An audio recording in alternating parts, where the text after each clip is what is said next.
diskusinya nomor 1. Sebelumnya, Assalamualaikum warahmatullahi wabarakatuh. Waalaikumsalam warahmatullahi wabarakatuh. Alhamdulillah rabbil alamin. Wassalatu wassalamu ala asyrafil anbiya'i wal mursalin wa ala alihi wa sahbihi ajma'in. Amma ba'du. Raditu billahi rabba wa bil islam dina wa bi Muhammadin nabiyya wa rasulah wa bil Qur'an imama. Asyhadu an la ilaha illallah wa asyhadu anna Muhammadar Rasulullah. Yang terhormat Tuan Guru, Bapak Rizalman, HMBD, kemudian sahabat dan kawan-kawan yang saya cintai. Baiklah, pada hari ini saya akan mempresentasikan sebuah hasil penelitian, yaitu penelitian deskriptif.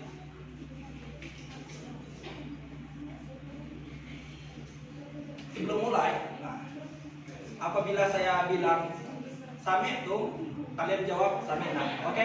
Coba dulu. Sami'tum? Sami'na. Pembahasan pertama, yaitu pertama ada pengertian penelitian deskriptif. Yang kedua, Saudara Slamet tolong dibacakan. Sekaligus penelitian deskriptif. Yang ketiga, Saudara Nanda. Yang ketiga, saudari. Oh, yang keempat, Saudari Siska.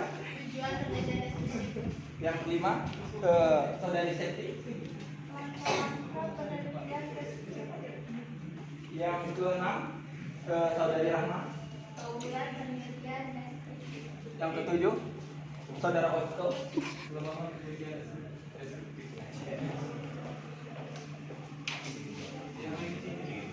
Pengertian.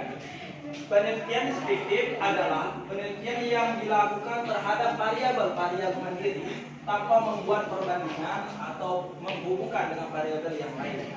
Suatu penelitian yang berusaha untuk menjawab pertanyaan seperti besar produktivitas kerja karyawan di PT, seperti baik kepemimpinan, etos kerja dan prestasi kerja karyawan departemen X.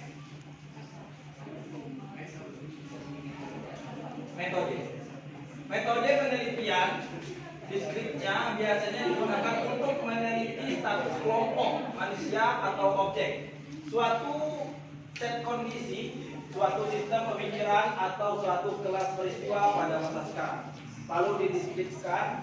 Bahkan ada yang menginterpretasikan secara rasional suatu kondisi atau hubungan yang ada. Kemudian pendapat yang sedang berkembang, proses yang sedang berlangsung, akibat atau efek yang terjadi, atau kecenderungan yang telah terwujud atau yang sedang berlangsung.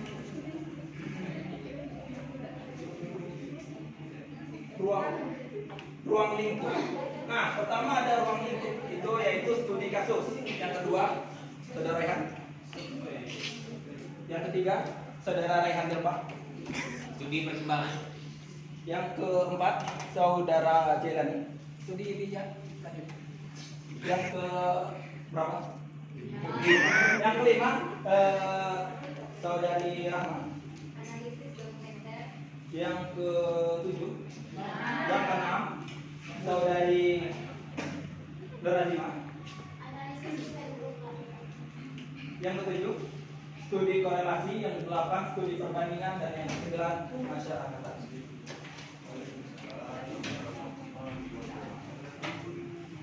Yang ke-10 ada ruang lingkup waktu dan gerak. Yang ke-11 ada analisis kegiatan. Oke. Adapun karakteristik penelitian deskriptif, yang pertama ada memusatkan perhatian dan menyelidikkan pada pemecahan masalah aktual atau masalah yang dihadapi pada masa sekarang. Yang kedua, Saudara Rehan. Data yang telah dikumpulkan, disusun dan dijelaskan, kemudian dianalisis dengan menggunakan teknik analitik. Yang ketiga, Saudara Pranita. Menjelaskan setiap langkah penelitian secara rinci. Oke, yang keempat ada menjelaskan prosedur pengumpulan data. Yang kelima, memberikan alasan yang kuat mengapa penelitian yang menggunakan teknik tertentu dan bukan teknik yang lain. Sampai itu. Mina. Kemudian ada tujuan penelitian deskriptif. Tujuan utamanya adalah memberikan gambaran yang jelas dan akurat tentang materi dan fenomena yang sedang diselidiki, atau melukiskan variabel kondisi yang apa saja yang dilakukan dalam situasi tertentu pada saat penelitian dilakukan. Kemudian ada tujuan penelitian deskriptif. Dalam penelitian deskriptif, perhatian hanya dipusatkan pada pemecahan masalah yang dihadapi karena penelitian tidak ingin menghubungkan dengan variabel lainnya, tetapi hanya ingin mengetahui keadaan masing-masing secara variabel secara luas. Kemudian ada ciri penelitian deskriptif adalah paling utama, paling dominan, kemudian ada paling populer dan lebih mudah atau yang paling sederhana. Karena hanya menjadikan potret keadaan rancangan penelitian dengan menggunakan sumber data dalam bentuk populasi dan sampel dengan teknik pengumpulan data melalui observasi, wawancara dan pengendaraan angka. Next. Kemudian ada langkah-langkah penelitian deskriptif. Yang pertama ada pernyataan masalah yang jelas, mengidentifikasi masalah dan merumuskan masalah. Yang kedua boleh saudara Seti. Ya. Identifikasi informasi yang diperlukan untuk memecahkan masalah atau melakukan pelacakan kajian data. Yang ketiga boleh saudara Putra Hadirinda. Rumuskan tujuan penelitian dan menguraikan Yang keempat ada menetapkan asumsi, ruang lingkup dan batasan penelitian. Yang kelima boleh saudari Biri.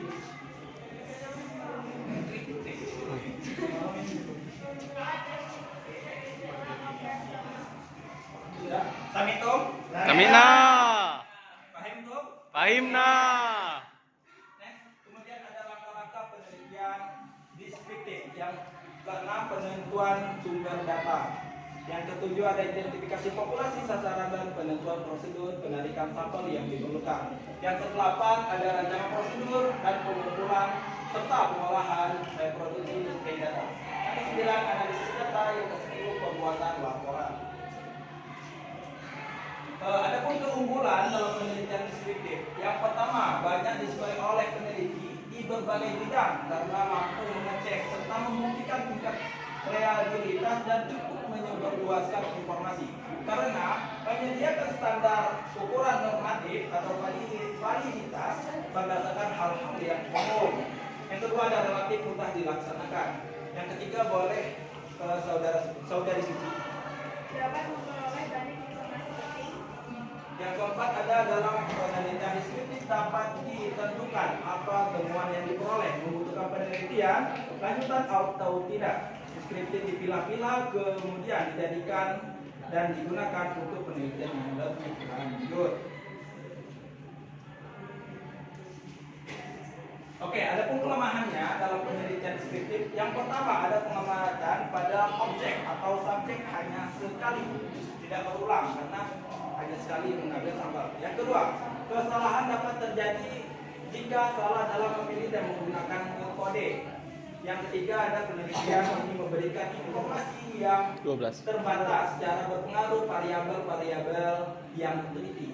Kemudian karena tidak dapat mengisolasi menekankan variabel-variabel lain yang konstan, sehingga tidak dapat mengharapkan serta menentukan 12. dan menentukan bukti tentang hubungan sebab akibat.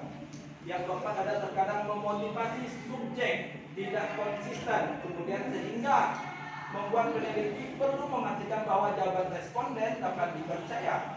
Hal ini sangat tergantung pada perhatian, simpati, minat, dan kerjasama para subjek penelitian. Next. Sudah, Pak. Kedua, ketiga. Oke, udah.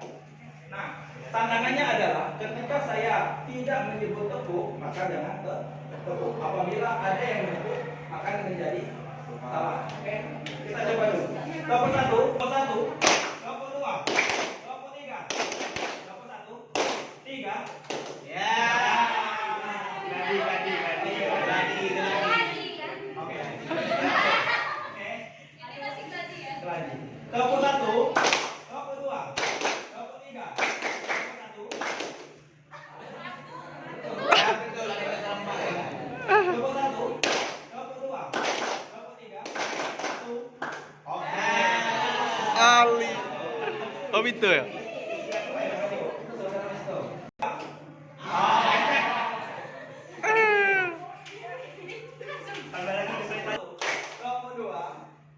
Tepuk 3.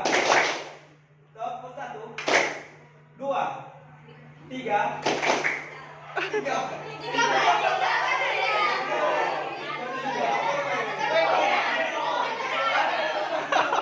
Oke. Kita yang menjadi jurinya adalah kita semua. Harus. Tepuk 1. Tepuk 2. 3.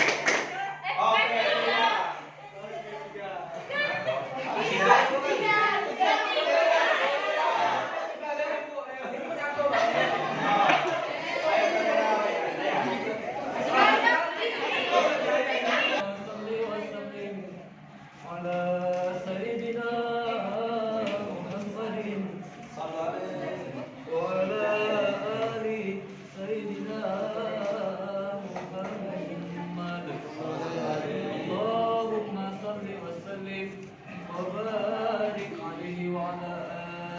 'Shallu ala Nabi Muhammad. Sallu alaihi.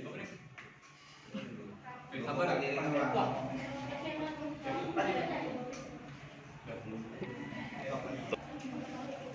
Allahul kafi Rabbunal kafi qasadanal kafi wajadanal kafi likulil kafi kafanal kafi wa ni'mal kafi alhamdulillah. Semuanya Allahul Kul kafi Rabbunal kafi wajadanal kafi wajadanal kafi likulil kafi kafanan kafi wa ni'mal kafi alhamdulillah. Wahul kafi Rabbunal kafi wajadanal kafi wajadanal kafi likulil kafi kafanal kafi wa ni'mal kafi alhamdulillah.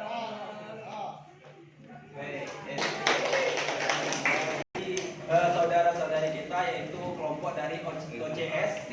Oke. Mungkin ini adalah akhir pertemuan kita. Mungkin saya akhiri. Wallahu muwaffiq ila aqwamit thoriq. Wassalamualaikum warahmatullahi wabarakatuh. Waalaikumsalam warahmatullahi wabarakatuh.